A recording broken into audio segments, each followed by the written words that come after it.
ప్రజలను విడిపించినటువంటి ప్రజలను తిరిగి సంపూర్ణ మనుష్యులుగా చేయటానికి ప్రభు అయిన యేసుక్రీస్తు ఈ లోకానికి వచ్చాడు. రెండవది, తోటలో శోధకుడు.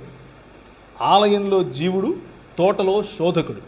తోటలో శోధకుడు ఏం చేశాడు అనంటే, దేవుని స్వరూపము, దేవుని పోలిక అయిన మనిషిని తన వశం చేసుకోవటానికి, తన మాట వినేలా చేసుకోవటానికి శోధించాడు.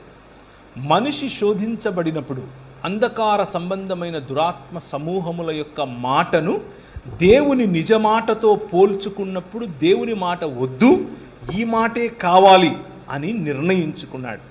అలా నిర్ణయించుకున్న కారణం చేత మొత్తం మానవ సమాజం, ప్రపంచములో ఉన్న ప్రతి మానవ సమాజం దీనికి దాసోహం అయ్యింది. పుట్టిన ప్రతి బిడ్డ, పెరిగిన ప్రతి బిడ్డ దీని ఇన్ఫ్లుయెన్స్లోనికి వస్తున్నాడు. ఈ తోట, ఆయన వేసినటువంటి సుందరమైన ఈ వనం, భూమి ఆకాశములు అనే ఈ భవనం, అందులో మనం కోల్పోయినటువంటి భూమి ఇప్పుడు మనకు కనిపిస్తుంది.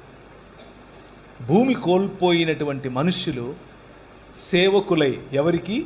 శోధకునికి సేవకులై బ్రతుకుతూ ఉన్నారు.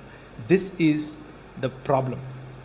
ఈ ప్రాబ్లం నుంచి విడిపించటానికి వచ్చిన వాడే మన ప్రభు అయిన యేసుక్రీస్తు. అయితే యెషయా గ్రంథం మొత్తాన్ని గనక మీరు చదివితే, ఇప్పుడు సమయం లేదు, దానికి ముందుగా యెషయా గ్రంథం పోవటానికి ముందుగా ఒక్కసారి చూడండి దయచేసి. హబక్కూకు గ్రంథము 2వ అధ్యాయం 18 నుంచి చదువుతున్నాను. చెక్కడపు పనివాడు విగ్రహమును చెక్కుట వలన ప్రయోజనమేమి? పనివాడు మూగ బొమ్మను చేసి తాను రూపించిన దాని యందు నమ్మిక ఎంచుట వలన ప్రయోజనమేమి?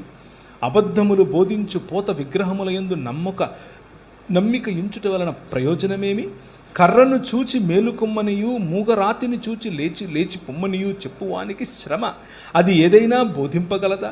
అది బంగారముతోనూ వెండితోనూ పూత పూయబడును గాని దానిలో శ్వాస ఎంత మాత్రమునూ లేదు. అయితే యెహోవా తన పరిశుద్ధాలయములో ఉన్నాడు, ఆయన సన్నిధి లోకమంతా మౌనముగా ఉండుడి.